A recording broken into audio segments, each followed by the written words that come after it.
টিটাগড় পুরসভার বড় ধাক্কা তৃণমূলের।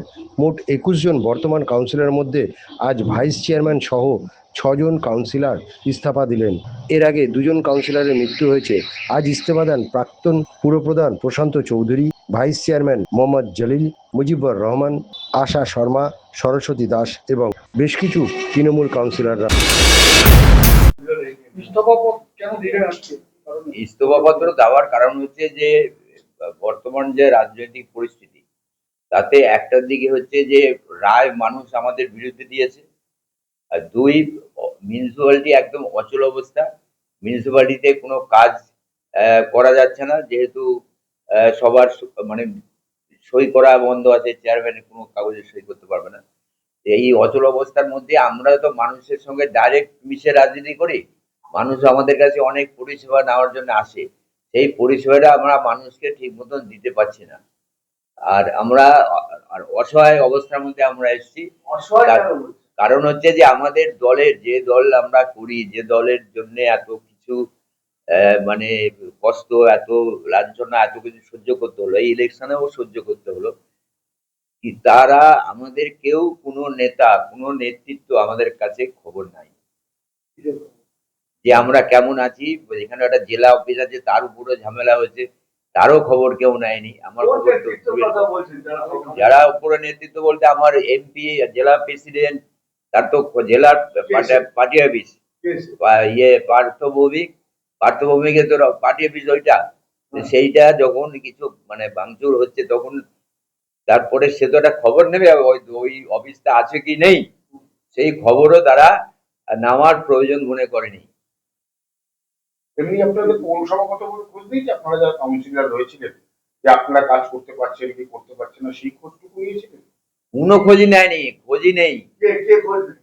আমার এমপি সাহেবের কোনো খোঁজ নেই, কোথায় আছে বরঞ্চ সেটা জানি না আমি কোথায় আছি, কিন্তু বরঞ্চ আমরা দেখুন অনেক কষ্টে এই দলটা করেছি। সেই সময় এই দলে আমাদের সঙ্গে অর্জুন সিং ছিল, সেই সময়টা 2000 মানে 98 সালে, তখন অর্জুন সিং আমাদের সঙ্গে ছিল। আমরা সবাই মিলে কষ্ট করে এই দলটা করেছি। তখন বহু সবাই আমার এখানে আমার উপর আক্রমণ হয়েছে, পার্টি অফিসের আক্রমণ হয়েছে, সবার আগে অর্জুন সিং এসে এখানে দৌড়ে এসেছে।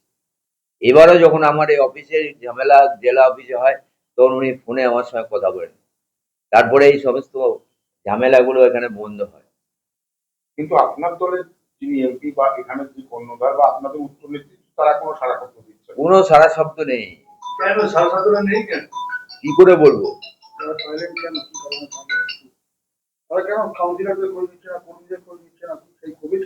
সেটা তো ওরা বলতে পারবে। আর এদের এদের এটা অভ্যাস আছে যে যখন কর্মীরা বিপদে পড়ে তখন এরা কর্মীকে দেখে না, আর যখন এই নেতাদের, আর যখন দরকার পড়ে তখন আমাদের কাছে আসে, তখন সে খোঁজ নেয়। ইলেকশন পর্যন্ত খোঁজ নিয়েছে, আমরা একসাথে কাজ করেছি। এই তো আরে আমি তো খোঁজ করবো আমার জেলা প্রেসিডেন্টকে, তার কাছে জানতে চাইবো। আমার কাউন্টিং এর দিন কিছুক্ষণের জন্য দেখা হয়েছিল, তারপর থেকে আর কোনো দেখা নেই, কোনো খোঁজ খবর নেই। ও ছাড়াও আর কোনো নেতা আমাদের খোঁজ খবর নেই, মানে পার্থভৌমিক ছাড়া আর যা নেতারা আছে তারাও আমাদের খোঁজ কেউ নেয়নি। আমরা নিজের ইয়েতে আমরা এখানে মানে পার্টি অফিস চালাচ্ছি এবং আমরা মানে বেঁচে আছি, এটাই হচ্ছে সবচেয়ে বড় জিনিস। বিধায়ক তো বলছে যে আমি দল করি না, চা খেয়ে যেমন কাপ ফেলে দেয়, আমি ওরকম পার্টি, আমার এমএলএ শেষ, আমি কাপও শেষ। ওর তো নিজেই বলছে যে আমি ছবি বাড়াচ্ছে, বিদেশে ঘুরে বেড়াচ্ছে বউ নিয়ে, আর আমরা এখানে মার খাচ্ছি বিরোধী দলের ইয়েতে। রাজ চক্রবর্তী আমাদের বিধায়ক ছিল যিনি, এখন তো উনি বিধায়ক না। এই ধরনের একটা পরিস্থিতির মধ্যে আমাদের কর্মীরা, টিটাগড়ের কর্মীরা এই ধরনের একটা পরিস্থিতি, আপনারা এই ডিসিশন নিতে বাধ্য হলেন। পরিস্থিতিটা খুব খারাপ। আমরা এই যে ইলেকশন যা রেজাল্ট হচ্ছে, রেজাল্ট আমাদের বিরুদ্ধে গেছে, তার মানে পাবলিকের আমাদের উপর ফেথ নয়, কনফিডেন্স আমরা হারিয়ে ফেলেছি। আরো যে সার্ভিস আমরা দিচ্ছিলাম তার মানে ওরা পছন্দ করেনি, সেদিনে আমাদের বিরুদ্ধে ভোট দিয়েছে। যখন আমাদের সার্ভিসটা পছন্দ নেই, তারপরে আমাদেরকে থাকাটা এটা ইমোরাল, আমাদেরকে সরে যাওয়াই ভালো। আপনাদের যে উপর নেতৃত্ব রয়েছেন তারা কি খোঁজ খবর নিচ্ছেন আপনাদের? আজ পর্যন্ত কোনো জিজ্ঞেস করেনি, কেউ জিজ্ঞেস করেনি যে আপনারা কোথায় আছেন, কেমন আছেন, কোনো প্রবলেম আছে, কেউ জিজ্ঞেস করেনি। আমরা আমার একবার ফোনটুকু পর্যন্ত করেছি, কেউ নেই। সেটারও প্রয়োজন বোধ করেন? আপনারা তো এদের দেখেই নেতৃত্বকে দেখেই রাজনীতি করতে নিশ্চয়ই, নেমেছিলেন। নিশ্চয়ই।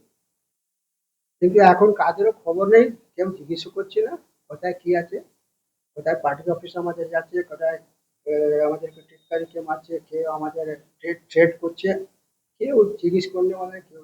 প্রাক্তন বিধায়ক যিনি এটা দুদিন পরে আমাদের আগেই বেরিয়ে গেছে, দুদিন পরেই রেজাল্টটা হলো, তারপরে উনি sorry, I am out of politics, দেখলাম ওনার একটা মেসেজ।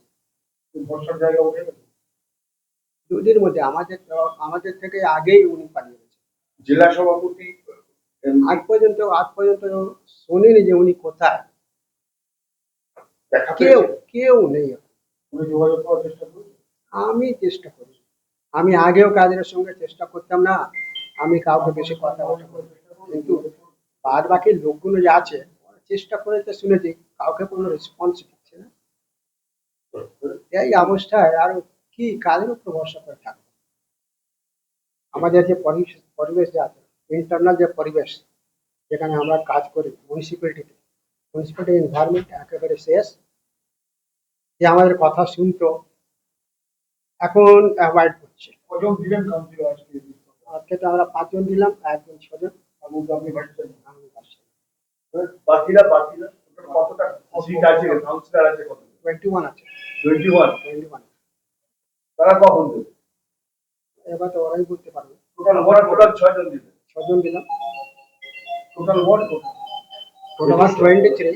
2 জন মারা গেছে, 21 জন আছে। 2 জন মারা গেছে। 2 জন মারা গেছে। এলাইভ 21। আমরা এই ভোট ভাঙার জন্য